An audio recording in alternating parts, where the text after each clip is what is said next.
नमस्कार साथियों, स्वागत आप सभी का बीएम एकेडमी के ई लर्निंग प्लेटफॉर्म पर। तो today we are discuss about Galilean transformation, जिसमें हमने स्थिति सदिश का गैलिलियन रूपांतरण, विस्थापन का गैलिलियन रूपांतरण, वेग का गैलिलियन रूपांतरण और त्वरण का गैलिलियन रूपांतरण ज्ञात कर लिया था। और आज हम बल का गैलिलियन रूपांतरण, समवेग संरक्षण सिद्धांत और ऊर्जा संरक्षण का सिद्धांत ये हम आज पढ़ेंगे। ठीक है। तो इससे पहले मैं आपको, अभी तक हमने लास्ट लेक्चर में और उससे पहले वाले लेक्चर में क्या कवर कर लिया था वो मैं पहले बता देता हूँ। तो बात शुरू हुई थी क्लासिकल फिजिक्स से। ठीक है। न्यूटन के जो लॉ थे,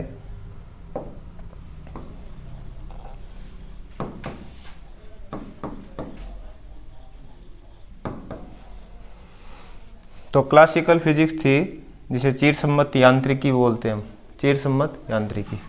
ठीक। वो डिपेंडेंट थी, न्यूटन ने जो लॉ दिए थे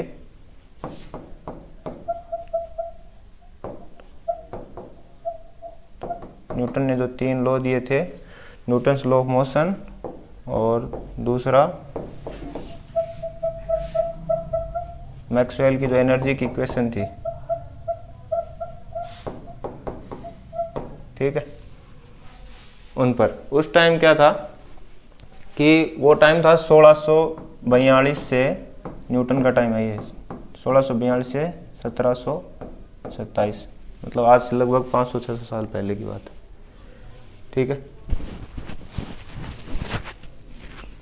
तो उस टाइम जो भी प्रैक्टिकल, जो भी मतलब किसी भी, मान लो कोई ऑब्जेक्ट है, उसकी स्थिति गति देखनी होती तो वो उनकी वेलोसिटी c से कम लेके ही देखते। ठीक है। क्योंकि c की वेलोसिटी मतलब बहुत ज़्यादा, वो जो कि मैक्सवेल ने बताई थी वो थी 3 × 10⁸ मीटर पर सेकेंड। ठीक है। तो हुआ क्या कि जब बात आई थ्योरी ऑफ रिलेटिविटी की, ठीक है, कि आप ऐसे तो किसी ऑब्जेक्ट का मतलब गति, कितनी गति की है, उसने क्या स्थिति है, वो तो ऐसे तो आप निकाल सकते हो। ठीक है। और बट अगर कोई दो चीज़ें रिलेटिव मोशन करें, सापेक्ष गति करें, तब उनका लोकेशन और कोई तीसरी चीज़ उनके सापेक्ष कहाँ है, उसकी क्या पोजीशन रहेगी, वो कैसे डिसाइड करते हैं, ये थ्योरी ऑफ रिलेटिविटी में बताया गया। तो न्यूटन ने उस टाइम को नियत लेके, मतलब टाइम और स्पेस दोनों को नियत लेके कि टाइम और जो स्पेस है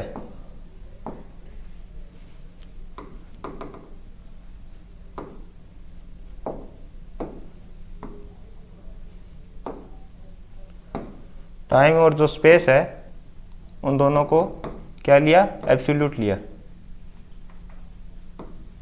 एब्सोल्यूट यानी मतलब इतना ही टाइम है और पूरे ब्रह्मांड में इतना ही स्पेस है जितना अपने को दिख रहा है। ठीक है। वो लेके मतलब एक पर्टिकुलर टाइम ले लिया और पर्टिकुलर स्पेस लेकर उन्होंने एक्सपेरिमेंट किए। तो उनके एक्सपेरिमेंट से वो रिलेटिव मोशन को नहीं बता पाए। ठीक है। तो फिर गैलीलियन ने जो ट्रांसफॉर्मेशन इक्वेशन दी, तो जो कि थ्योरी ऑफ रिलेटिविटी में उन्होंने सबसे पहले एक्सपेरिमेंट किए थे, कि उन्होंने बताया कि आप स्पेस को एब्सोल्यूट नहीं ले सकते, नियत नहीं बता सकते स्पेस को कि स्पेस इतना ही है। ठीक है। आप फिर उन्होंने टाइम को एब्सोल्यूट लिया कि मतलब एक घड़ी में जो टाइम है वही दूसरी घड़ी में, मतलब 2 ऑब्जर्वर हैं। ठीक है।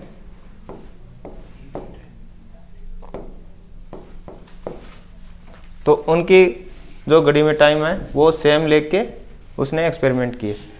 तो उन्होंने, तो वो उस टाइम क्या था कि जो पार्टिकल थे, जो प्रकाश था, उसकी मतलब वेव फॉर्म में ही मानते थे उसको कि वो एक तरंगीय प्रकृति का ही है।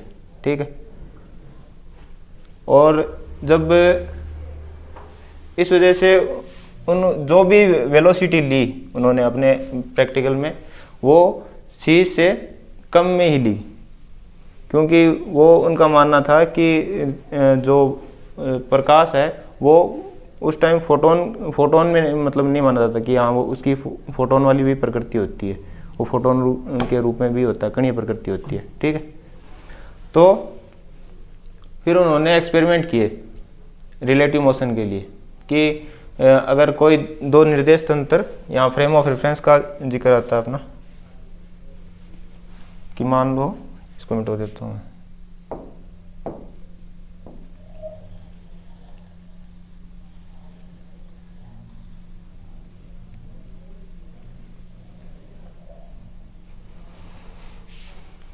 कि दो निर्देश तंत्र है S और S डैश। निर्देश तंत्र से पहले आप ये देख लो कि मान लो कोई, फिर से कैसे आ गए,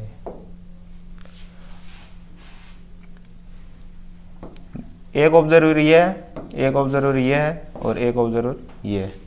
ठीक है, ठीक है, इसकी लोकेशन O, इसकी O डैश और इसकी मान लो O डबल डैश है। ठीक है, तो गैलीलियन ने बताया कि जो मान लो ये कोई बॉल को ऊपर की तरफ उछाल रहा है, ठीक है, और ये भी बॉल को ऊपर की तरफ उछाल रहा है, बट ये v वेलोसिटी से मूव कर रहा है, इससे क्या है कांस्टेंट वेलोसिटी v से ही मूव कर रहा है। ठीक है, तो इस ऑब्जर्वर को इन दोनों की स्थिति कैसे दिखाई देगी? ठीक, इस ऑब्जर्वर को इसकी स्थिति की ये ऊपर की तरफ बॉल उछाल रहा है, ये दिखेगा, ये साथ साथ में मूव भी कर रहा है इस तरफ, है ना। तो इस ऑब्जर्वर को इसकी स्थिति क्या, बॉल की क्या क्या मोशन दिखेगा कि इसने उछाला और यहाँ आकर इसने कैच किए।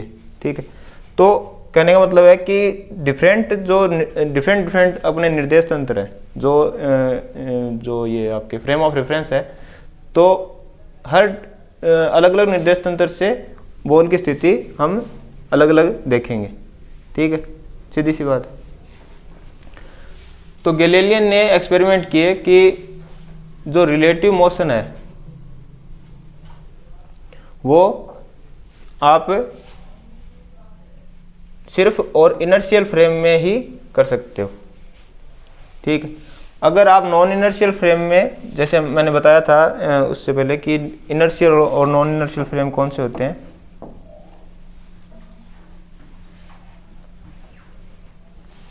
एक होता है frame of reference. Frame of reference के दो पार्ट होते हैं, इनर्शियल और नॉन इनर्शियल। ठीक है, तो इनर्शियल में ये मतलब कोई भी ऑब्जर्वर है उसका कोई ना कोई फ्रेम ऑफ रेफरेंस होगा। ठीक है, कोई ऑब्जर्वर है उसका कोई ना कोई फ्रेम ऑफ रेफरेंस होगा कि वो एक्स में कितना जा रहा है, वाई में कितना है, उसका जेड में कितना है ना, और इसकी कोई बॉडी है, ऑब्जेक्ट है, उसकी स्थिति बतानी है, तो ये बता सकता है कि मेरे स्थिति इतनी दूर एक्स में है वो, और इतनी दूर वाई में, और इतनी दूर जेड में, है ना, बता सकता है। तो फ्रेम ऑफ रेफरेंस से इसलिए काम आता है कि किसी भी चीज़ की स्थिति बताने के लिए। ठीक है, तो जो इनर्शियल और फिर फ्रेम ऑफ रेफरेंस को दो पार्ट्स में डिवाइड किया गया है, इनर्शियल फ्रेम और non inertial. Inertial non inertial को कैसे डिसाइड करते हैं अपने, मतलब अपने पास 3-4 कंडीशन हो सकती है इनर्शियल और नॉन इनर्शियल को डिसाइड करने की, कि या तो जो फ्रेम ऑफ रेफरेंस है आपका, ठीक है, वो या तो हो रेस्ट में, है ना, या तो क्या हो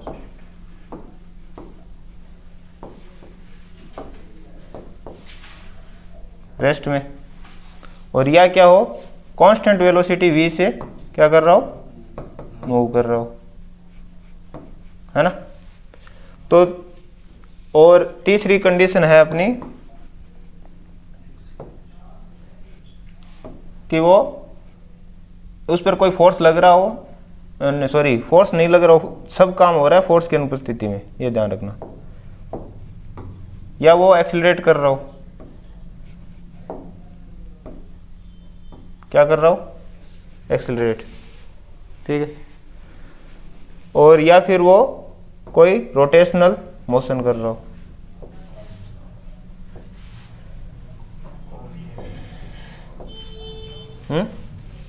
ठीक है, ये 4 स्थिति है। तो इसमें क्या है कि फोर्स तो पहली स्थिति में फोर्स क्या है, 0 है ना। तो एक्सीलरेशन भी क्या होगा, 0, क्यों F बराबर m में क्या होता है, सेकंड लॉ है ना न्यूटन का, जो सिर्फ जब मास कांस्टेंट हो तब बोलते हैं इसको सेकंड लॉ। अगर मास वेरी कर रहा है तब इसको सेकंड लॉ नहीं बोलेंगे, वो आगे बताऊंगा। तो F बराबर m में, जहाँ m कांस्टेंट होता है बॉडी का मास, और जो F की डायरेक्शन है वही एक्सीलरेशन की डायरेक्शन होगी, ठीक है। तो कोई फोर्स नहीं लग रहा तो एक्सीलरेशन भी नहीं होगा, तो एक्सीलरेशन 0 है। यहाँ कांस्टेंट वेलोसिटी है, दूसरे केस में क्या है, कांस्टेंट वेलोसिटी है। तो कांस्टेंट वेलोसिटी है तो जो एक्सीलरेशन है, फोर्स तो है नहीं भाई, कांस्टेंट वेलोसिटी से मूव कर रहा है, एक पर्टिकुलर वेलोसिटी है उससे वो मूव करता जा रहा है, ठीक है। तो एक्सीलरेशन तो है नहीं, तो यहाँ भी क्या, फोर्स भी 0 और एक्सीलरेशन भी 0 है ना, क्योंकि dv एक्सीलरेशन क्या होता है, dv/dt, यानी वेलोसिटी में टाइम के साथ चेंज, है ना। वो तो हो नहीं रहा क्योंकि वेलोसिटी है कांस्टेंट, टाइम के साथ चेंज नहीं हो रही, तो अपना एक्सीलरेशन भी आ रहा है 0। तीसरी कंडीशन क्या है, मान लीजिए आप किसी बस में बैठे हो, है ना, तो बस रुक के, मतलब बस ने ब्रेक लगाए, आप यहाँ बैठे हो बस में, बस रुक के फिर वापस एक्सीलरेट हो, वापस क्या हो, एक्सीलरेट हो, तो आपको पीछे की तरफ एक फोर्स लगेगा। अब वो फोर्स एक्सटर्नल तो है नहीं, मतलब कोई बाह्य फोर्स तो लग नहीं रहा आपको, कोई धक्का मार रहा है क्या सामने से, नहीं, वो फ्रेम ऑफ रेफरेंस से ही जनरेट हो रहा है, जो एक्सीलरेटेड फ्रेम है उसी से ही जनरेट हो रहा है, ठीक है। तो उस फोर्स को बोलते हैं फिक्सिशियस फोर्स। ये फोर्स होता है काल्पनिक, या सूडो फोर्स भी बोलते हैं इसको। फिक्सिशियस फोर्स, सूडो फोर्स आपके सिलेबस में है, उस पर हम बाद में आएंगे। तो ये क्या होता है बेसिकली, ये जो फ्रेम है, एक्सीलरेटेड फ्रेम है, उसमें अपने आप फ्रेम की वजह से जनरेट होता है, ठीक है। अब ये दिखाई दे नहीं रहा कि यहाँ ये लगा रहा है, इस पे फोर्स ये लगा रहा है, तो ये फिक्सिशियस फोर्स जनरेट होने के कारण क्या हो गया, जो न्यूटन का लॉ है वो इस पर अप्लाई नहीं होगा। फर्स्ट लॉ है कि अगर कोई पार्टिकल या कोई बॉडी अगर रेस्ट में तो रेस्ट में रहेगी, या कंटिन्यूस वेलोसिटी से मूव कर रही है तो मूव करती रहेगी, जब तक कि उस पर कोई एक्सटर्नल फोर्स नहीं लग जाए। एक्सटर्नल फोर्स तो नहीं लग रहा, बट कोई फिक्सिशियस फोर्स लग रहा है। अब इससे क्या होगा कि जो टोटल फोर्स है वो, उसमें से ये फिक्सिशियस फोर्स घटा देंगे, तब ये फ्रेम ऑफ रेफरेंस है वो चेंज होके इसमें इनर्शियल फ्रेम ऑफ रेफरेंस में चेंज हो जाएगा, बट उस पर बाद में आते हैं। तो एक तो ये मान के चलो कि कोई एक्सीलरेटेड फ्रेम है और उसमें क्या जनरेट हो जाता है, फिक्सिशियस फोर्स जनरेट हो जाता है, ठीक है। हम ये डिवाइड कर रहे हैं इनर्शियल और नॉन इनर्शियल कौन कौन से होंगे, ठीक है। चौथा है आपका, मान लो कोई फ्रेम ऑफ रेफरेंस, आप झूले में बैठे हो, है ना, तो ये ओमेगा जो कोणीय वेग है आपका, उससे ये रोटेशन कर रहा है, ठीक है। और रोटेशन के कारण जो एक फोर्स लगता है बाहर की तरफ, अपकेंद्रीय बल कहते हैं इसको, बाहर की तरफ अपकेंद्रीय बल, या इंग्लिश में बोल दूं तो सेंट्रीफ्यूगल फोर्स, सेंट्रीफ्यूगल, है ना। और ये लगता है इसके रोटेशन की वजह से, जो इस फ्रेम का जो इस झूले का रोटेशन है, उस वजह से ये एक काल्पनिक फोर्स जनरेट हो जाता है, जिसे सेंट्रीफ्यूगल फोर्स कहते हैं। और अंदर की तरफ जो फोर्स लगता है वो लगता है सेंट्रीपिटल, सेंट्रीपिटल फोर्स, जो जिसको आप बोलते हो अभिकेंद्रीय बल,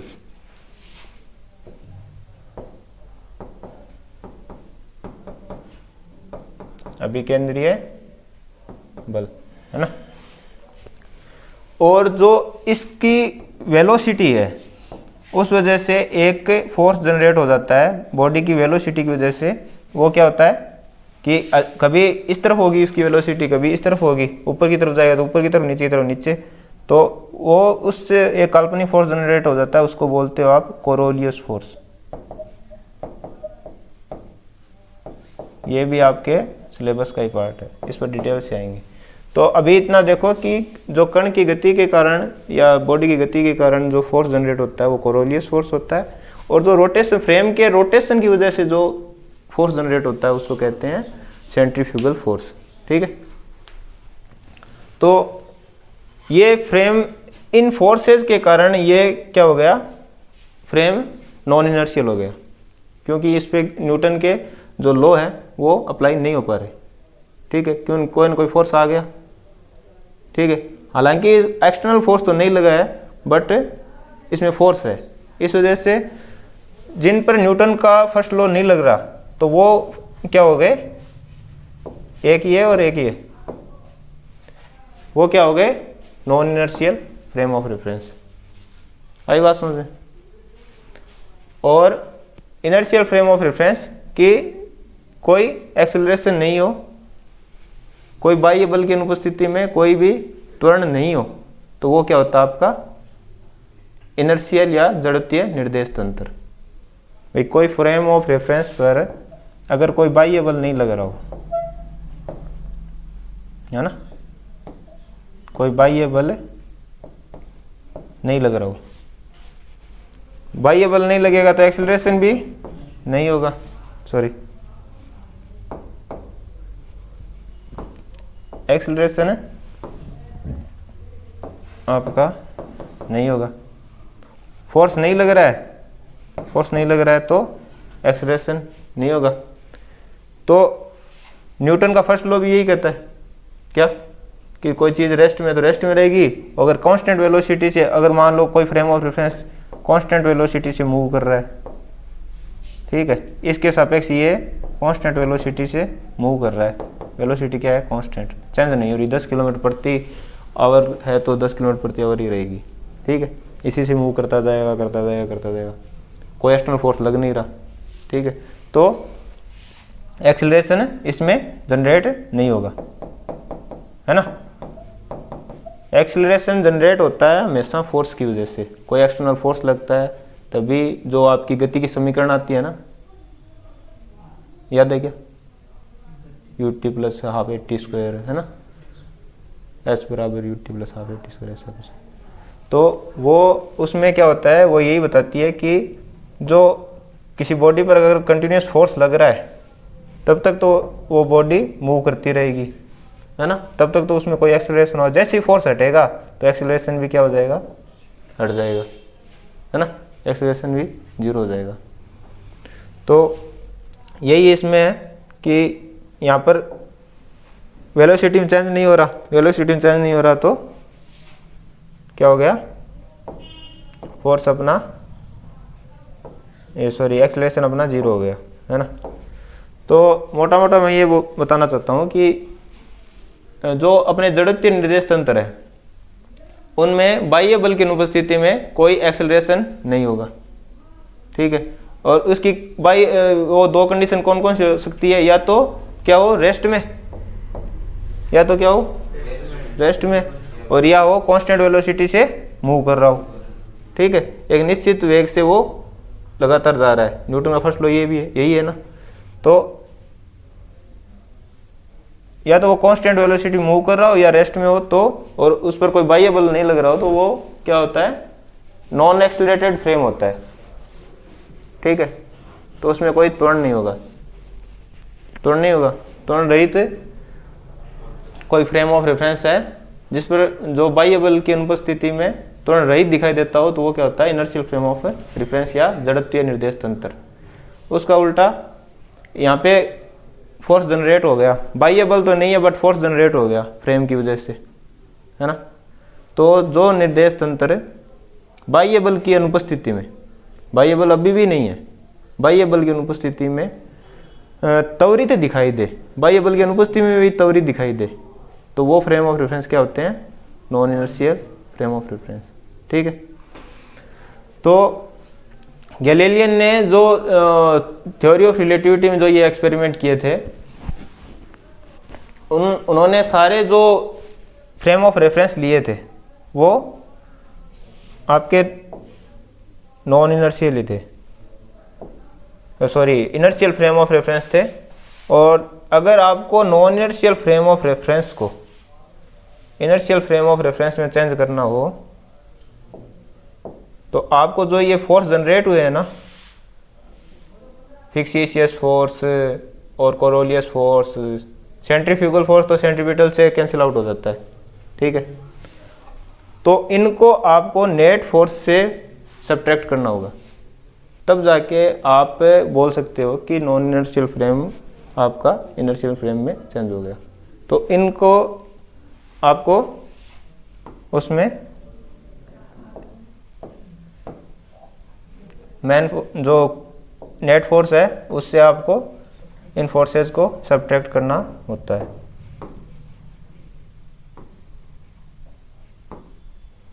तो जो गैलीलियन ने जो फ्रेम ऑफ रेफरेंस लिए थे वो सिर्फ इनर्शियल फ्रेम ऑफ रेफरेंस ही लिए थे। ठीक है, तो उसमें उन्होंने क्या बताया कि कोई फ्रेम ऑफ रेफरेंस है एस, ठीक है, मतलब यहाँ पे कोई ऑब्जर्वर है उसका फ्रेम ऑफ रेफरेंस एस है, और कोई दूसरा फ्रेम ऑफ रेफरेंस है एस डैश, है ना, और वो क्या है, इसके सापेक्ष, ये है ना, इसके सापेक्ष कांस्टेंट वेलोसिटी v से मूव कर रहा है, और यहां पर कोई बॉडी है या पार्टिकल है p। तो अगर इसके सापेक्ष इसका पोजीशन वेक्टर अपने को ज्ञात हो, ठीक है, तो इसके सापेक्ष भी हम पोजीशन वेक्टर ज्ञात कर सकते हैं। ठीक है, ये कांस्टेंट वेलोसिटी मूव कर रहा है तो ये डिस्टेंस आ जाएगी v_t। ठीक है, और ये गैलीलियन ने बताया। अब मैं ये बता दूं, जो कोऑर्डिनेट्स का जो रूपांतरण है वो थोड़ा और समझा देता हूँ, उसमें आगे आपको जब न्यूमेरिकल करोगे तब आपके काम आएगा वो। ठीक है, बाकी ये जो आपका पोजीशन वेक्टर है यही मेन है। ठीक है, अब ऐसे बोल देते, पोजीशन वेक्टर का क्या लिखते हैं अपने, एक्स आई कैप, इसका Y J cap plus Z की कैप, है ना, और इसका क्या लिखते हैं, X dash I cap plus Y dash J cap plus Z dash K cap. क्योंकि जब न्यूमेरिकल आएंगे उसमें ये बोल सकता है कि वो एक्स डायरेक्शन में इतना चला है, वाई डायरेक्शन में नहीं चला, है ना, न्यूमेरिकल में ऐसे बोल देता है कि कोई निर्देश तंत्र एक्स डायरेक्शन में इतना चला है, वाई डायरेक्शन में नहीं चला, या वाई डायरेक्शन में इतना चला है। ठीक है, तो उसका मतलब मोशन किधर भी हो सकता है, मतलब ये इस निर्देश तंत्र का या तो ये एक्स डायरेक्शन में चल सकता है, या ये एक्स और वाई और जेड तीनों में चल सकता है, इधर भी जा सकता है ना। बट ये इसके सापेक्ष ये वो कंडीशन देगा कि इसके सापेक्ष है, या फिर ये भी मूव कर रहा है, ये भी मूव कर रहा है, बट इन दोनों की जो वेलोसिटी है ना वो हमेशा कांस्टेंट रहेगी, बीच की वेलोसिटी वो कांस्टेंट रहेगी। कैसे, मान लो ये कोई कोई बाइक है 5 किलोमीटर पर सेकंड से चल रही है ना, और ये आगे वाला चल रहा है, ये भी मान लो 5 किलोमीटर पर सेकंड से चल रहा है, और ये है, ये भाग रहा है 10 किलोमीटर से, तो इसकी वेलोसिटी है वो हमेशा इसके सापेक्ष कांस्टेंट रहेगी। मतलब इन दोनों की बीच की वेलोसिटी है वो दूरी हमेशा कब बनी रहेगी कि इनकी जो इन दोनों का वेग है, मतलब ये 5 किलोमीटर से चल रहा है और ये 10 से चल रहा है, और इन दोनों के बीच का जो वेग है वो हमेशा कांस्टेंट रहे, मतलब वो रिलेटिव मोशन है इनका वो हमेशा कांस्टेंट रहे। समझ रहे हो बात? तो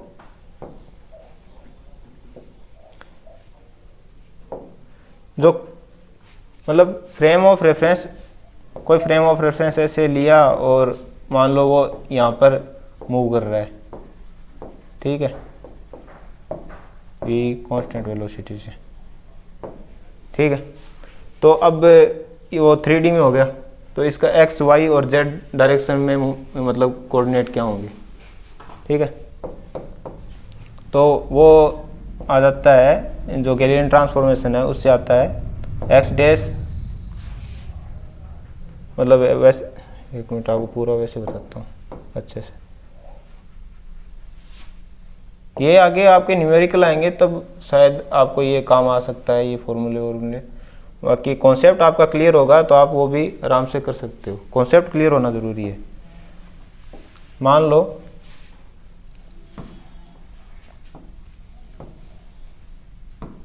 ये कोई फ्रेम ऑफ रेफरेंस S है और ये कोई दूसरा फ्रेम ऑफ रेफरेंस यहाँ पे है S डैश, और ये v कांस्टेंट वेलोसिटी से इसके सापेक्ष ये वाला मूव कर रहा है ना, इसके सापेक्ष ये मूव कर रहा है, और ये कोई बॉडी है P। तो गैलीलियन ने जो ट्रांसफॉर्मेशन इक्वेशन दी थी, जो निर्देशांकों का उन्होंने किया था, तो उन्होंने बताया था कि जो ये डिस्टेंस कितनी होगी, ये x एक्सिस है और ये y एक्सिस और ये z एक्सिस, और ये x डैश, ये y डैश और ये z डैश। तो ये डिस्टेंस कितनी होगी, मान लो x है ना, तो इसका x डायरेक्शन में इस r का कोऑर्डिनेट क्या हो गया x, और ये इसकी पोजीशन बता रहे हैं अपने, है ना। तो ये x में इतना है और y में इतना है, मतलब ये y एक्सिस में इतना है, तो इसका y, और ये z में कितना, मतलब इतना ये z में है, इधर दिखाते हैं वैसे, तो ये हो गया z। ये 3 कोऑर्डिनेट है। t हम मतलब ले नहीं रहे क्योंकि t वेलोसिटी बहुत कम है, तो t की कोई आवश्यकता नहीं, क्योंकि t को अपने एब्सोल्यूट ले रहे हैं, मतलब नियत ले रहे हैं t कि जो इस घड़ी में टाइम है वही इस घड़ी में, ठीक है। तो t को अपन चेंज नहीं कर रहे, तो t गैलीलियन चेंज नहीं किया था, तो अपन भी इसमें t कांस्टेंट रख रहे हैं, कांस्टेंट नहीं मतलब जो एब्सोल्यूट रख रहे हैं, ठीक है। दूसरा, तो गैलीलियन जो ये फिर ये इसका r डैश वेक्टर निकाल लेंगे, ठीक है। वो उसके कोऑर्डिनेट क्या होंगे, x डैश, y डैश और z डैश। वो क्या आएंगे वो देखने, मतलब x dash, y dash, z dash बराबर क्या आता है। तो ये x डैश कितना होगा, यहाँ से इतना, और y डैश सिर्फ इस फ्रेमवर्क से यहाँ से इतना है ना, वो y था पीछे वाला इतना, नीचे से इतना, और z आपका यहाँ से इतना, ठीक है। ये s डैश के सापेक्ष इसकी पोजीशन बता दी। तो अब मान लो ऐसे पूछे कि इसके सापेक्ष इसकी स्थिति क्या होगी, मतलब इन दोनों का जो रिलेटिव मोशन है ना, इन दोनों का जो रिलेटिव मोशन है वो आप कैसे डिसाइड करोगे कोऑर्डिनेट्स में, ठीक है। तो इसके सापेक्ष इसकी स्थिति क्या होगी, x बराबर किसके है, एक तो ये v t यहाँ से यहाँ तक का कितना है, ये डिस्टेंस कितना है, इतना v और टाइम t है ही, vt, ये कैपिटल है। तो आपका x डैश, ये सॉरी x कितना आएगा, x डैश प्लस इतना प्लस ये है ना, ये यहाँ से यहाँ तक की जो दूरी है वो कितनी है, वेलोसिटी v से मूव कर रहा है और टाइम t है, तो दूरी निकाल लेंगे vt। तो x डैश प्लस vt। अब v को वेलोसिटी कंपोनेंट भी x और y और z तीनों में ले सकते हैं अपन, है ना। जो वेलोसिटी है वो भी क्या सदिश है ना, वेलोसिटी भी v वेक्टर लिख रहा हूँ मैं यहाँ पे, जो ये कैपिटल V है, ये कांस्टेंट वेलोसिटी, तो इसका सदिश में इसको ऐसे लिखते हैं vx i cap plus vy j cap, कि ये y डायरेक्शन में इतना इसका वेलोसिटी है ना, x डायरेक्शन में इसका इतना वेलोसिटी है, और जेड सॉरी वी जेड के कैप, है ना। तो इस चीज़ को मैं एक्स डायरेक्शन की वेलोसिटी एक्स डायरेक्शन लिख दूं, है ना। तो we x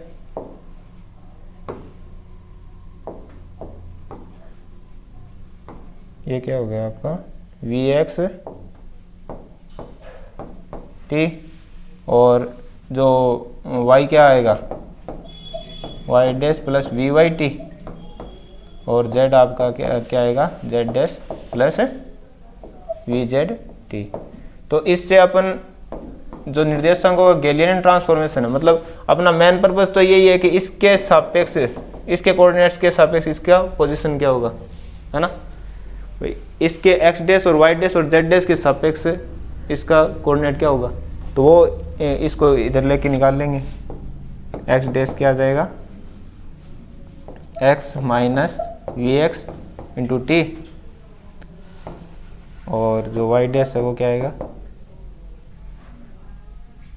y minus V Y into T, और z डैश बराबर z minus V Z vector into T. तो ये सारे आपके न्यूमेरिकल्स में काम आ सकते हैं, ठीक है।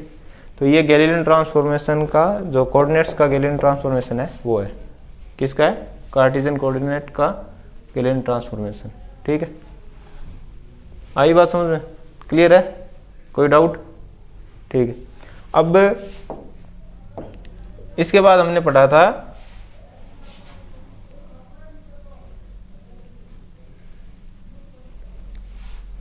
पोजीशन का, पोजीशन वेक्टर का गैलीलियन ट्रांसफॉर्मेशन, ठीक है। तो स्थिति सदिश का गैलीलियन रूपांतरण कैसे निकाला था हमने कि एक निर्देश फ्रेम ऐसा है जो कि क्या है जड़त्वीय निर्देश तंत्र है, जड़त्व पे अपने, ठीक है। जड़त्व में यहाँ सिर्फ वो पहले वाली एक की कंडीशन ले रहे हैं कि ये क्या है रेस्ट पे है, ठीक है। तो ये कोई इनर्शियल फ्रेम है, जड़त्वीय निर्देश तंत्र है जिसका क्या है, जो क्या है ये तो है रेस्ट में, ठीक है। और एक दूसरा जड़त्वीय एक निर्देश तंत्र है जो शुरुआत में तो यहाँ पे होता है, कब t बराबर 0 पर, t बराबर 0 पर कहाँ होगा, इसी s के, मतलब इसका जो ओरिजिन है वो कहाँ रहेगा, यहीं, है ना। तो t बराबर 0 पर s और s डैश एक ही जगह है, मतलब इनका जो इनकी दोनों की जो घड़ियों में टाइम है वो क्या है सेम है, ठीक है। मतलब सेम तो हमेशा ही रहेगा बट अभी इनकी वो पोजीशन यही है दोनों की। तो इसका मतलब क्या होगा, ये x और x डैश और y डैश है ना, वो क्या किस पे होंगे, इसी x y और z पर ही होंगे, x y और z पर।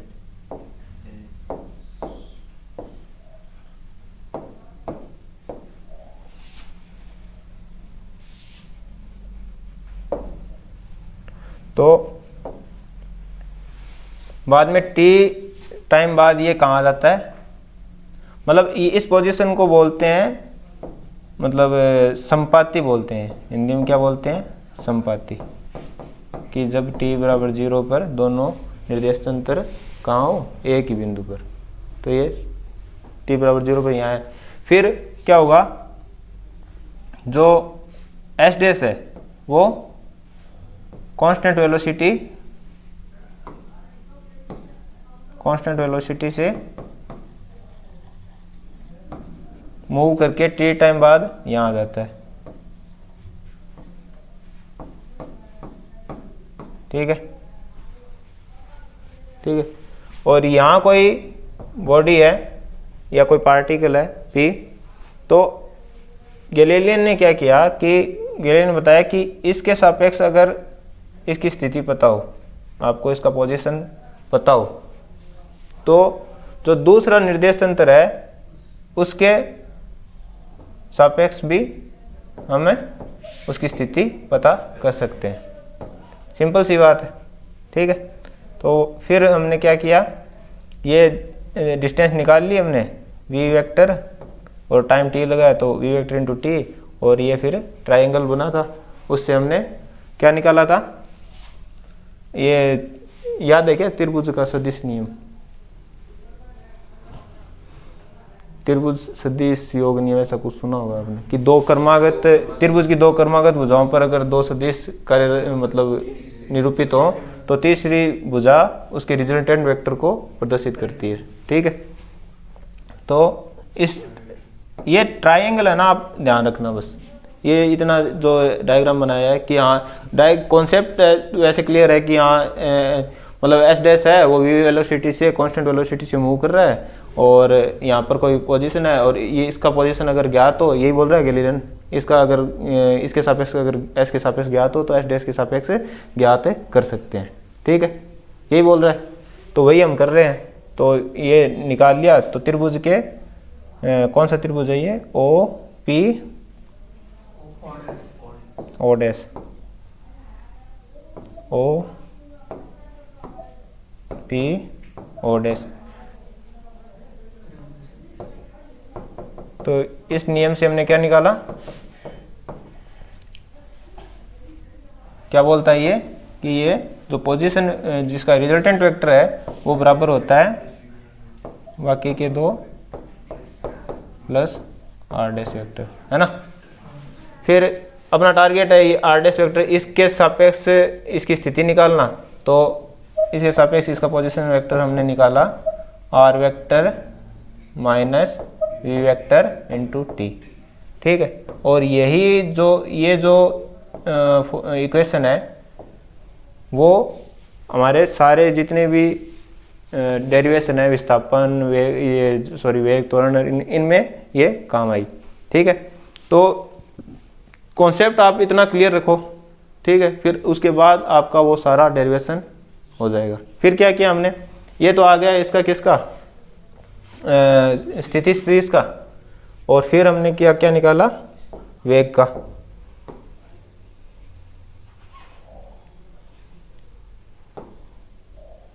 सॉरी विस्थापन। अब कंडीशन क्या दे दी कि मान लो एक कोई जड़त्वीय निर्देश तंत्र है, ठीक है, एस, और कोई ये है आपका बॉडी या ऑब्जेक्ट या जिसको पार्टिकल, वो पी पॉइंट से क्यू पॉइंट तक क्या कर रहा है, विस्थापन कर रहा है। ठीक है, और स्थिति सदिश के जो अपना गैलीलियन ट्रांसफॉर्मेशन निकाला, इससे हम इसका पोजीशन निकाला था अभी, है ना। तो इस पॉइंट तक इसका मान लो r1 वेक्टर और इसका क्या है r2 वेक्टर, है ना। तो ये जो डिस्प्लेसमेंट है वो कितना होगा, ठीक है। और जो ये डिस्प्लेसमेंट आएगा,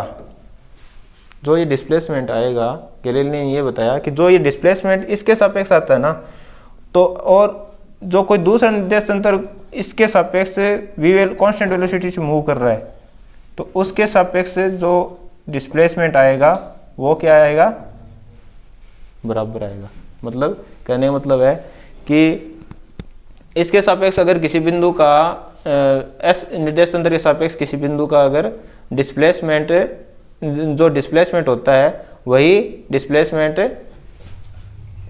इसके सापेक्ष जो निकालेंगे उसके बराबर होता है। ये निकाला हमने, तो वो कैसे आया था अपना, ये पी क्यू, ये सॉरी पी क्यू को मैं डी लिख रहा हूँ इसके लिए, इस निर्देश तंत्र के लिए क्या लिख रहा हूँ, डी। तो एस निर्देश तंत्र के लिए विस्थापन क्या था, डी माना हमने, है ना। तो वो क्या होगा r2 vector minus r1 vector. पता है ना कैसे होता है, r2 vector minus r1 vector, मतलब इसमें से ये इस डिस्टेंस में से ये डिस्टेंस हम घटा के, वो जैसे मतलब इसका डिस्प्लेसमेंट निकालना होता है तो यहाँ से इसमें से ये घटा देते हैं, तो ये R2 है और ये R1 है। तो R2 vector minus R1 vector, और सेकंड है आपका ये एक आपका इक्वेशन आ गया था। फिर इसके सापेक्ष निकाला तो वो क्या आया था, वो माना एस डैश के लिए, एस डैश के लिए विस्थापन, भाई एस डैश के सापेक्ष विस्थापन क्या आया, पी का, डी डैश बराबर R2 dash vector minus R1 dash vector. फिर क्या किया, जो स्थिति सदिश का जो अपना इक्वेशन आया था कि R वेक्टर बराबर क्या आया था, R dash vector minus sorry V था ना, V वेक्टर इंटू T। तो इसको आधार मानकर हमने क्या किया, ने मान रख दिया, सॉरी इसको ऐसे कर लो आप, R डैश वेक्टर बराबर R vector minus V vector T। तो इसको आधार मानकर हमने इसमें पुट कर दिया, तो क्या आ गया था अपना R2 की जगह मैं क्या रख दूं, R2 डैश की जगह R2 वेक्टर, और क्या आएगा आगे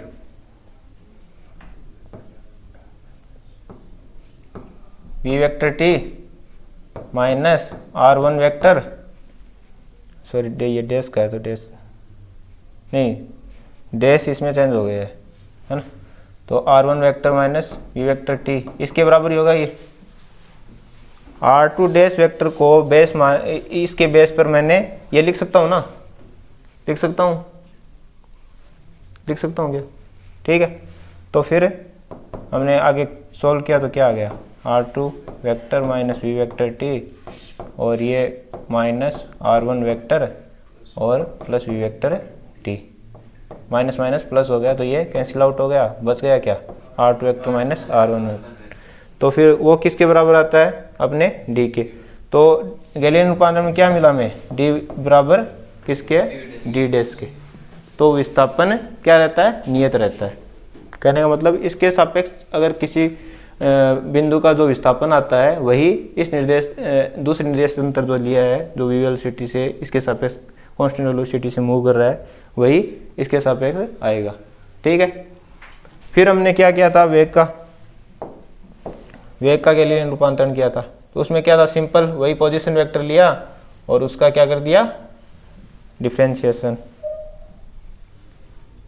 वेग क्या होता है,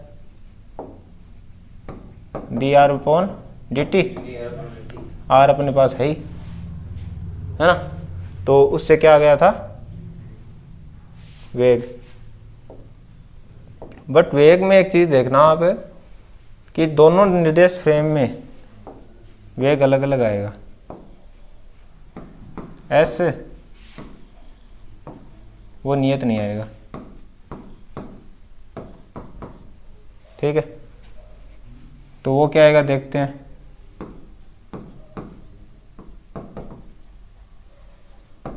तो जो समीकरण 3 वो थी अपने पास स्थिति सदिश वाली, क्या थी, R डैश वेक्टर बराबर R vector minus V vector T। तो इसका क्या कर दिया हमने, डिफरेंशिएशन यानी अवकलन कर दिया। तो क्या आ जाएगा अपने पास है V में आ जाएगा ना, D R dash vector upon D T, T के सापेक्ष किए, ठीक है। टी के सापेक्ष क्या कर दिया, मतलब यहाँ टाइम तो सेम है बट ये तो मूवमेंट कर ही सकता है, ये कोई मूवमेंट कर रहा होगा टी के सापेक्ष। तो इसका वेलोसिटी, इनका वेलोसिटी क्या आ जाएगा, इनके रिस्पेक्ट में इसका वेलोसिटी क्या आ जाएगा वो चेक करना है, इसके रिस्पेक्ट में और इसके रिस्पेक्ट में, ठीक है। तो वो इसका पोजीशन जो वेक्टर आया था उसका हमने क्या कर दिया, डिफरेंशिएशन, और इसका क्या आएगा, वी वेक्टर इंटू टी, ये क्या है कांस्टेंट, तो टी का सिर्फ टी का हो जाएगा, वी वेक्टर रह जाएगा, टी का क्या होगा 1। तो फिर इससे क्या आ गया अपना वी डैश वेक्टर और स्मॉल, ये स्मॉल है ध्यान रखना, वी वेक्टर और ये कैपिटल वी वेक्टर, ऐसा ही कुछ आया था क्या, है ना। तो इसमें क्या पता चला अपने को जो गैलीलियन रूपांतरण का वेग का जो ट्रांसफॉर्मेशन है, इसमें पता चला कि इस निर्देश फ्रेम के मतलब दो भिन्न भिन्न निर्देश फ्रेमों के सापेक्ष जो वेग है वो अलग अलग आता है। ठीक है, आई बात समझे? ठीक है, अब उसके बाद हमने निकाला था त्वरण का गैलीलियन रूपांतरण। इस पर मतलब बाद में यहाँ से है ना, मतलब विरोधाभास स्टार्ट हो गया था। ठीक है, कि अलग अलग निर्देश फ्रेम में जो वेग है वो अलग अलग आता है। तो जब उसी टाइम क्या चल रहा था, मैक्सवेल कर रहे थे इस पे अपना जो लाइट पे एक्सपेरिमेंट कर रहे थे। तो उन्होंने बताया कि जो लाइट का वेग है वो 3 × 10⁸ मीटर पर सेकंड होता है, जो कि निश्चित है। हर जगह वो क्या निश्चित रहता है, हर निर्देश फ्रेम में निश्चित, किसी भी निर्देश फ्रेम में वो निश्चित रहता है, ऐसा बोला उन्होंने। ठीक है, बट गैलीलियन ने तो ऑलरेडी जो भी एक्सपेरिमेंट किए वो सी से बहुत कम वेलोसिटी वालों पे किए थे, है ना। बाद में स्पेशल थ्योरी ऑफ रिलेटिविटी जो आइंस्टीन ने दी थी, उसमें उन्होंने बताया कि जो लाइट का वेग है वो सिर्फ वैक्यूम में क्या आता है, कांस्टेंट आता है, कांस्टेंट रहता है वैक्यूम में। जहाँ वैक्यूम है वहाँ कांस्टेंट रहेगा। अगर अपन किसी मीडियम से उसको गुजारते हैं तो उसका वेलोसिटी भी चेंज हो जाता है, होता है ना। पानी में से गुजारते हो, कांच में से गुजारते हो, किसी में से गुजारते हो तो ठीक है, क्योंकि वो रिफ्लेक्ट हो जाता है कुछ, तो या फिर जो भी उसके मीडियम के पार्टिकल है, मान लो पानी है, तो उनका जो डेंसिटी की वजह से वो रुक जाएगा प्रकाश, है ना, तो उसकी वेलोसिटी में क्या आ जाती है, डिफरेंस आ जाता है। तो ये बात हम स्पेशल थ्योरी ऑफ रिलेटिविटी और वो आगे पढ़ेंगे गैलीलियन वो लॉरेंस ट्रांसफॉर्मेशन। उसके बाद लॉरेंस ट्रांसफॉर्मेशन भी आया, उसने बताया कि आप अभी तक तो आप टाइम को एब्सोल्यूट लेके चल रहे थे, और जब सी की बात आएगी तो आप टाइम भी मतलब वेरी कर सकते हो, उसमें मतलब टाइम का भी एक फलन होगा, किसी भी मतलब बॉडी है उसका पोजीशन लेने की, एक्स वाई जेड और टी भी बताना पड़ेगा। ठीक है, कब आएगा वो, जब वेलोसिटी हम कब क्या लेंगे, सी। ठीक है, वो बाद की बात आगे देखेंगे। तो इसके बाद हमने क्या निकाला, त्वरण का गैलीलियन रूपांतरण। तो त्वरण वाले में क्या किया था, सिंपल इसका डिफरेंशिएशन फिर से, तो वो क्या आया था,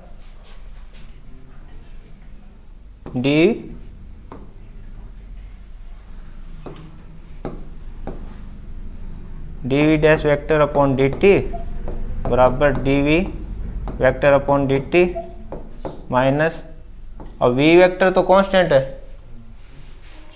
टाइम के साथ चेंज नहीं हो रहा, तो वो क्या हो जाएगा, 0, क्योंकि वी वेक्टर क्या है, कांस्टेंट। तो उससे अपना क्या आ गया था, डी वी, ये ए डैश वेक्टर बराबर क्या आया, ए वेक्टर। मतलब दोनों निर्देश फ्रेम में जो एक्सेलरेशन है वो क्या रहेगा, इनवेरिएंट रहेगा, नियत रहेगा, निश्चित रहेगा, है ना, जिसे त्वरण का गैलीलियन रूपांतरण का निश्चरता का नियम भी कहते हैं। तो इसी प्रकार जैसे ये अपना विस्थापन का आया था वैसे ही। ठीक है, तो इसके बाद हम देखते हैं बल का गैलीलियन रूपांतरण। क्यों, अभी तक तो हम क्या ले रहे थे, फर्स्ट लॉ जो था न्यूटन का, वही तो हम मान के चल रहे थे, एक 0 में और एक भी कांस्टेंट वेलोसिटी से मूव कर रहा है, और गैलीलियन ने ये किया था सारे अपने एक्सपेरिमेंट में, मतलब न्यूटन के लॉ अप्लाई किए थे। ठीक है, तो उन्हीं को आधार मान के उन्होंने जो एक्सपेरिमेंट थे वो किए थे। तो इसके बाद अपना जो टॉपिक है, इसको कोई जरूरत नहीं,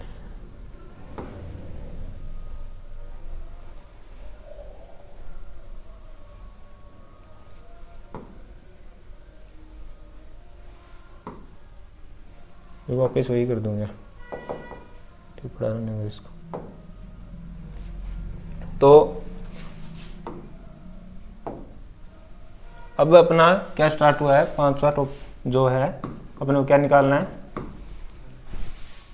हमने स्थिति का कर लिया, विस्थापन का, वेग का, त्वरण का। अब बल का गैलीलियन रूपांतरण पे हम चर्चा कर लेते हैं। तो जो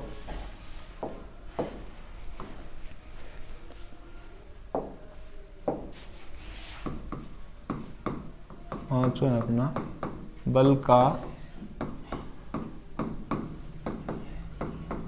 गैलीलियन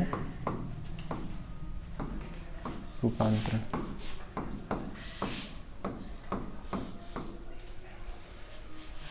यानी गैलीलियन ट्रांसफॉर्मेशन ऑफ फोर्स। तो बल का गैलीलियन रूपांतरण क्या आएगा?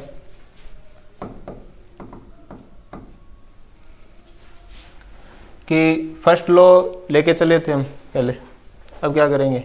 अब देखेंगे कि मानेंगे कि जो पार्टिकल है उस पर कोई फोर्स लग रहा है, मान के चलो, ठीक।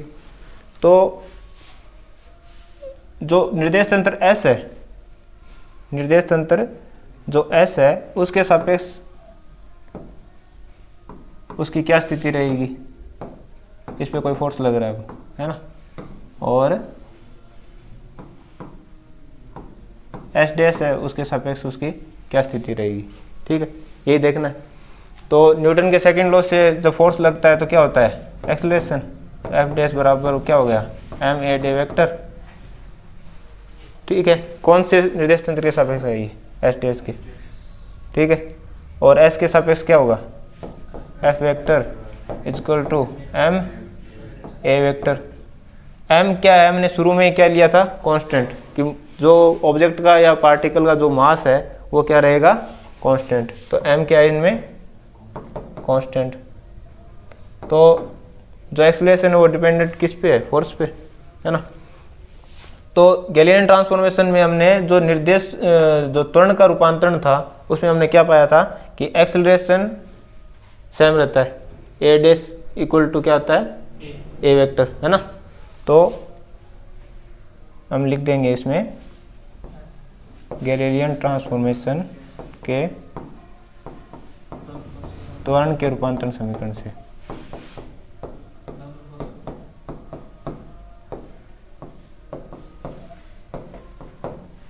क्या होता है उसमें?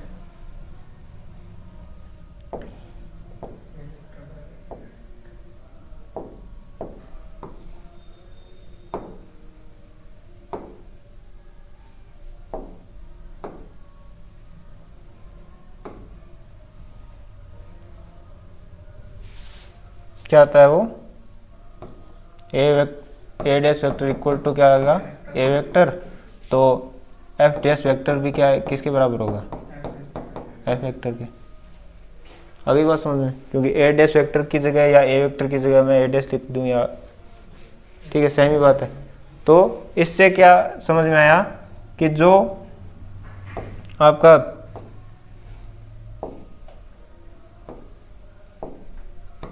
बल का रूपांतरण है वो निश्चित सेम ही होता है दोनों में, ठीक है। दोनों निर्देश फ्रेम में क्या आता है? सेम आता है। तो इसे गैलीलियन ट्रांसफॉर्मेशन का बल का रूपांतरण कहते हैं।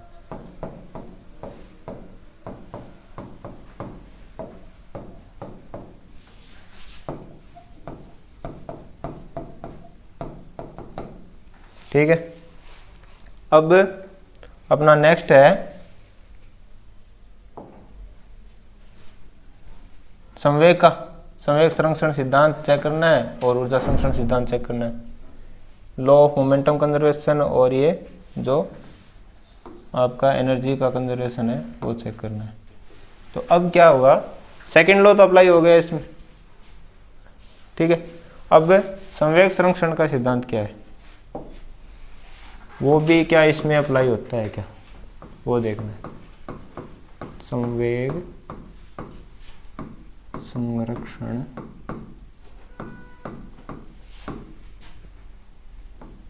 का सिद्धांत वो क्या होता है गैलीलियन ट्रांसफॉर्मेशन में?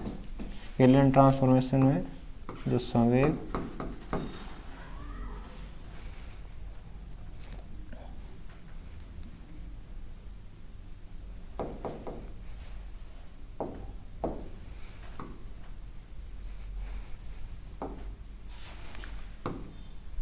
लॉ मोमेंटम कंजर्वेशन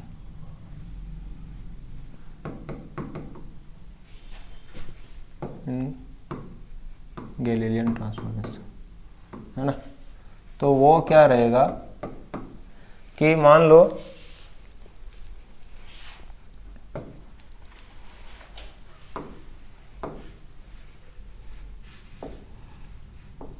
मोमेंटम होता है क्या basically, P is equal to mv, है ना। तो मान लो दो बॉडी है, ठीक है, वो इलास्टिक कोलिजन करती है। इलास्टिक कोलिजन मतलब वो टक्कर कर रही है ना, तो टक्कर के बाद वो वापस अपोजिट डायरेक्शन में चली जाएगी। तो ये क्या है, न्यूटन का थर्ड लॉ, एक्शन रिएक्शन, है ना। तो इसमें ये देखना है कि जो मोमेंटम है, ये m1 मास की है, ये m2 मास की है। इसकी जो टक्कर से पहले वेलोसिटी थी मान लो u1 और इसकी है u2, टक्कर से पहले की वेलोसिटी, ठीक है। और टक्कर के बाद की वेलोसिटी मान लो v1 और v2, ठीक है। तो ये संवेग संरक्षण का सिद्धांत क्या इसमें अप्लाई होता है, ये देखना है गैलीलियन ट्रांसफॉर्मेशन में, ठीक है, ये चेक करना है अपने को। तो संवेग संरक्षण का सिद्धांत क्या कहता है, इसमें ये लिख देता हूं मैं कि माना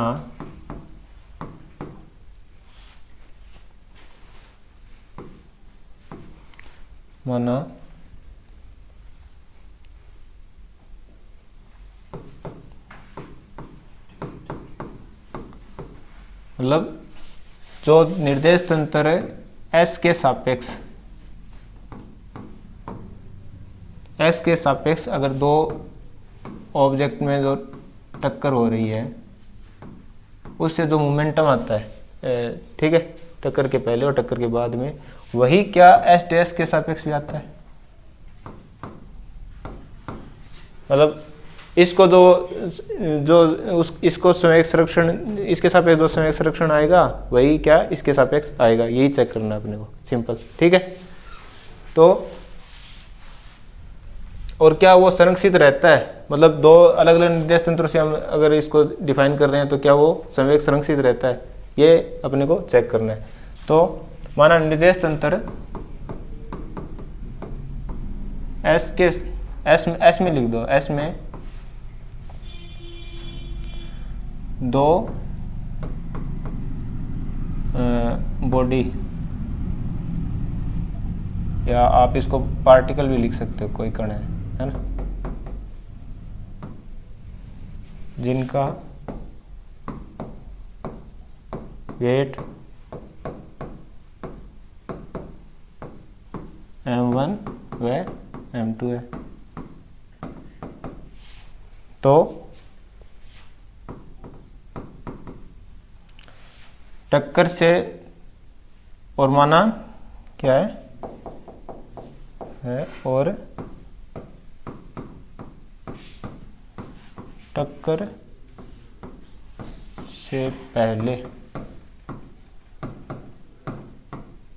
से पहले इनका वेग क्रमशः क्या है, u1 वेक्टर और u2 वेक्टर, ठीक है।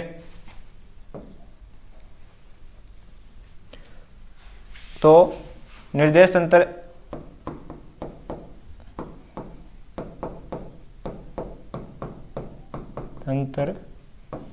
S में संवेग संरक्षण के सिद्धांत से,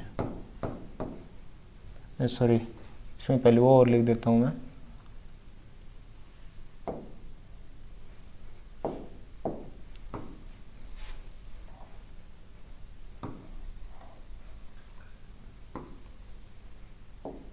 तथा टक्कर के बाद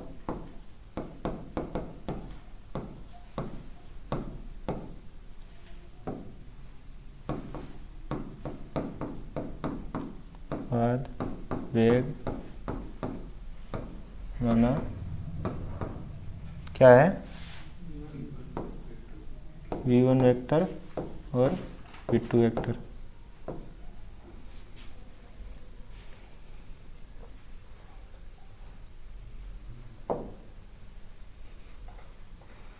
तो टक्कर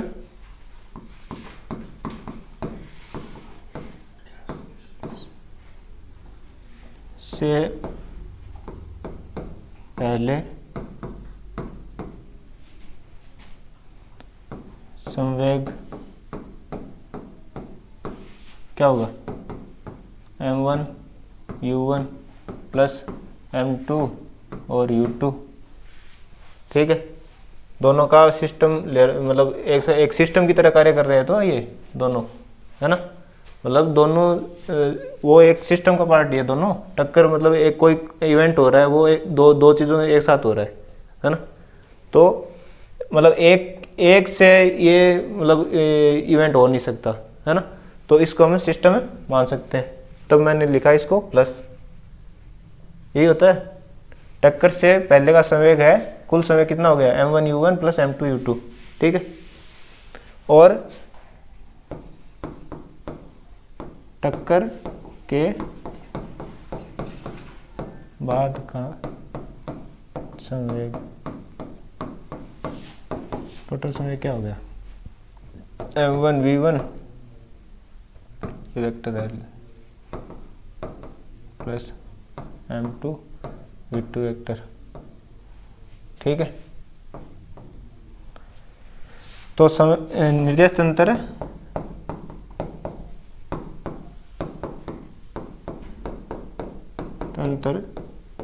S में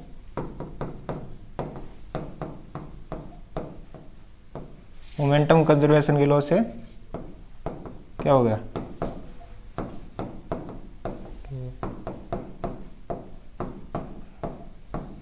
सिद्धांत से, कि टक्कर से पहले का जो मोमेंटम है वो बराबर किसके होता है, टक्कर के बाद के संवेग के, है ना।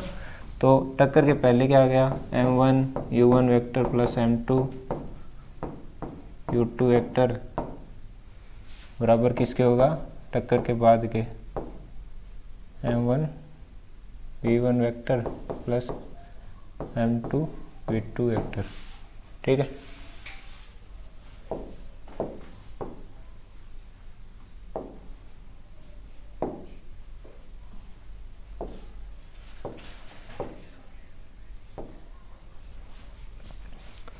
तो इसी प्रकार दूसरे निर्देश तंत्र एस डैश के सापेक्ष निकाल लेंगे। ठीक है,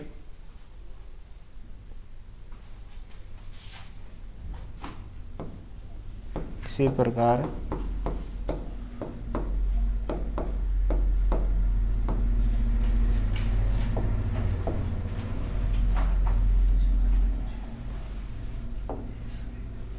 माना,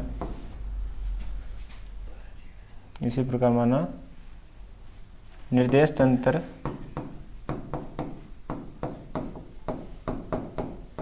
एस डैश के सापेक्ष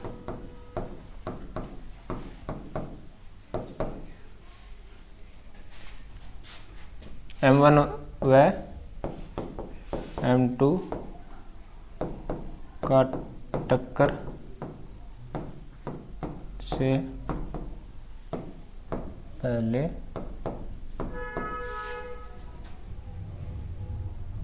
व बाद में वेग क्या है, वह मान लेते हैं क्या, v1 dash vector u1 dash vector और u2 डैश वेक्टर, क्या u1 dash vector u2 dash vector और टक्कर के बाद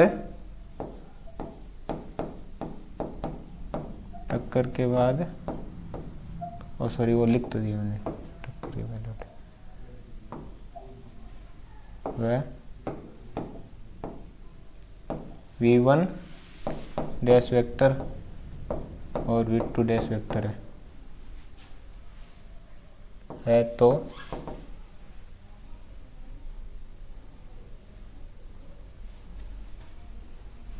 तो संवेग संरक्षण के सिद्धांत से, तो एस डैश में संवेग संरक्षण के सिद्धांत से, निर्देशित अंतर एस डैश में संवेग संरक्षण के सिद्धांत से।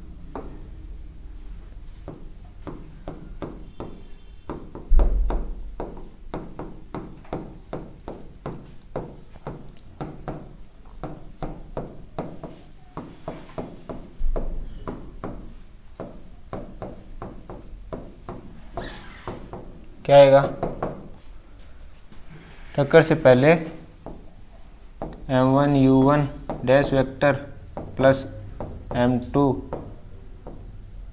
u2 डैश वेक्टर, यानी टक्कर से पहले का संवेग और टक्कर के बाद का संवेग plus m2 v2 dash vector. ठीक है, अब क्या है, जो अपने पास ये इक्वेशन आई है,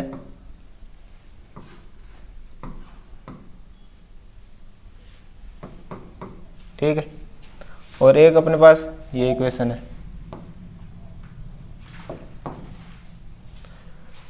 अब आप ये देखो कि जो गैलीलियन ट्रांसफॉर्मेशन का वेग का रूपांतरण समीकरण था वो क्या आया था? अपना मेन टारगेट यही है कि जो गैलीलियन रूपांतरण में कि जो संवेग इसके सापेक्ष जो संवेग है जो संरक्षित रहता है, क्या वो इसके सापेक्ष भी होता है क्या, ये चेक करना है अपने को, है ना। तो जो अपना वेग का रूपांतरण समीकरण था उससे हम u डैश वेक्टर और u2 डैश और v1 डैश और इनको कुछ लिख सकते हैं क्या?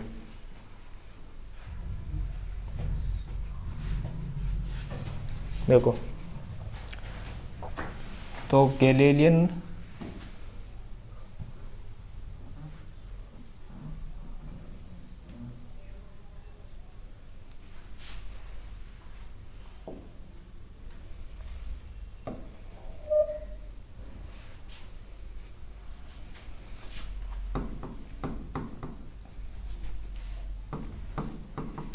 रूपांतरण के वेग के रूपांतरण के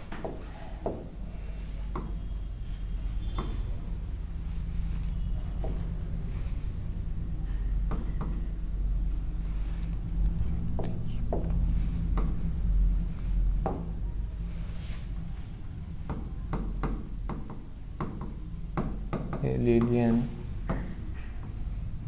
के वेग के रूपांतरण समीकरण से क्या आएगा? क्या होता है वो? v डैश वेक्टर बराबर क्या होता है? v vector minus capital V vector, ऐसा होता है क्या? है? तो u1 u2 और इधर है m1 v1 और m2 v2, तो इसकी जगह u डैश की जगह मैं क्या ये पुट कर सकता हूँ क्या, इसको आधार मान के? है? लिख दूँ तो क्या हो जाएगा? ये m1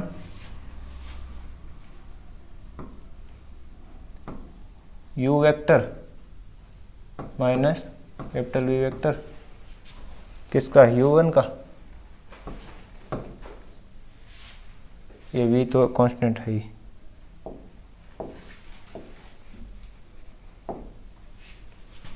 और प्लस m2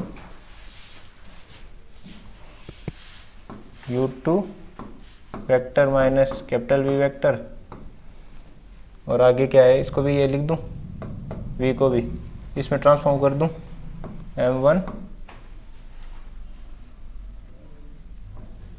क्या ये v1 vector minus capital V vector और m2 v2 vector minus capital V vector. तो ये क्या आ गया, इसको सॉल्व कर लेते हैं अपन।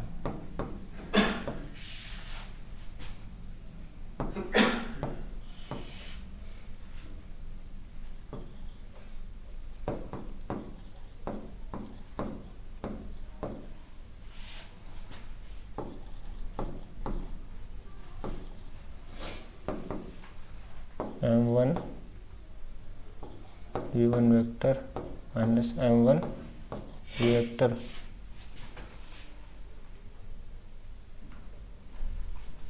और plus m2 v2 vector minus m2 capital v vector. अब कौन सी चीज बराबर दिख रही है आपको?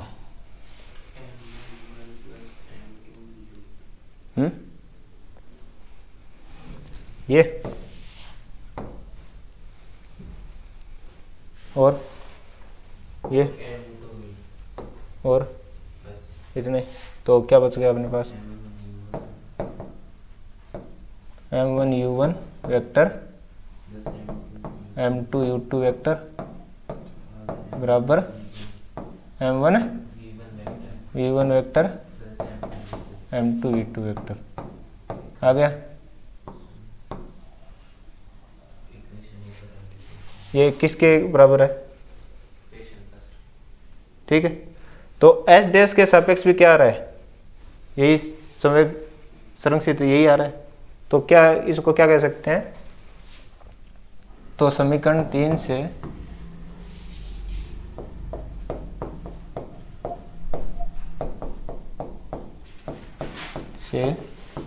यह सिद्ध होता है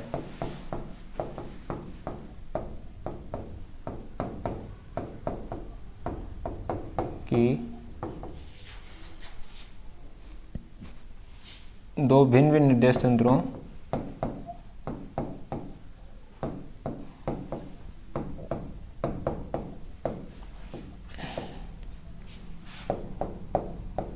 में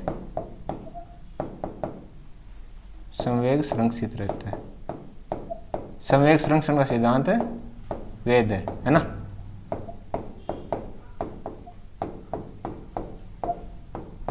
संवेग संरक्षण का सिद्धांत तो लगाया हमने, है ना?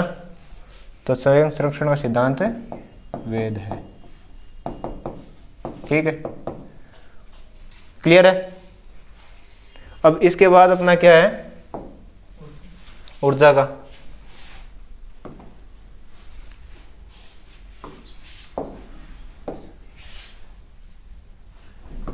ये सातवां था ना अपना,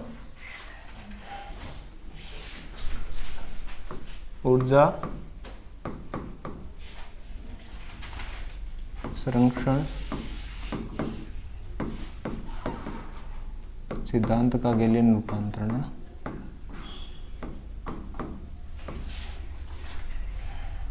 में किस में गैलियन ऊर्जा संरक्षण सिद्धांत, बस इतना ही लिख लो। ऊर्जा संरक्षण का सिद्धांत किस में चेक करना अपने को? गैलियन रूपांतरण में। तो Galilean transformation of energy, law of energy conservation.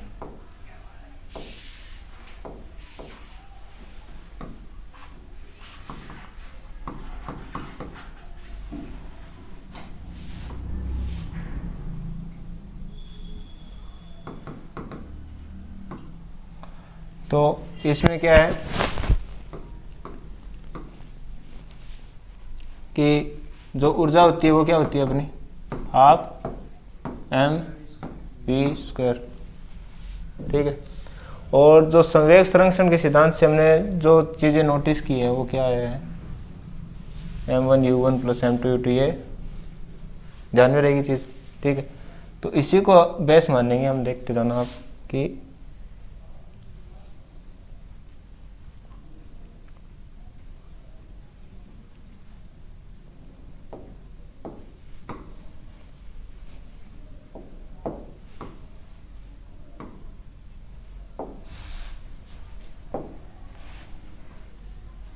माना, अब क्या है, पहले ही मान लेते हैं कि माना निर्देश तंत्र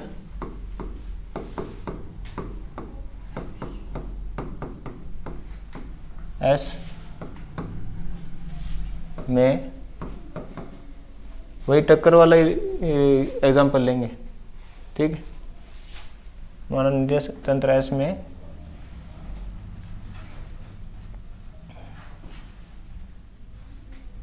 दो मास, दो द्रव्यमान द्रव्यमान नहीं लिखनी।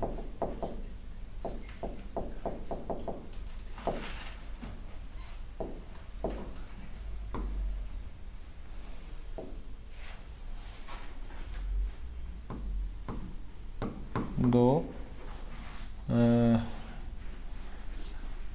कण या बॉडी ले लो, आप कुछ ले लेना, और निजे अंदर एस में दो कण,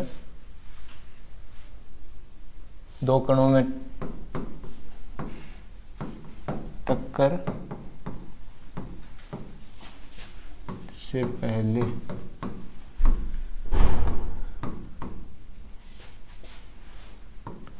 ऊर्जा व टक्कर के बाद ऊर्जा संरक्षण के सिद्धांत से, जो लॉ ऑफ एनर्जी कंजर्वेशन है वो इसमें निर्देश तंत्र इसमें लगा रहे हैं, है ना।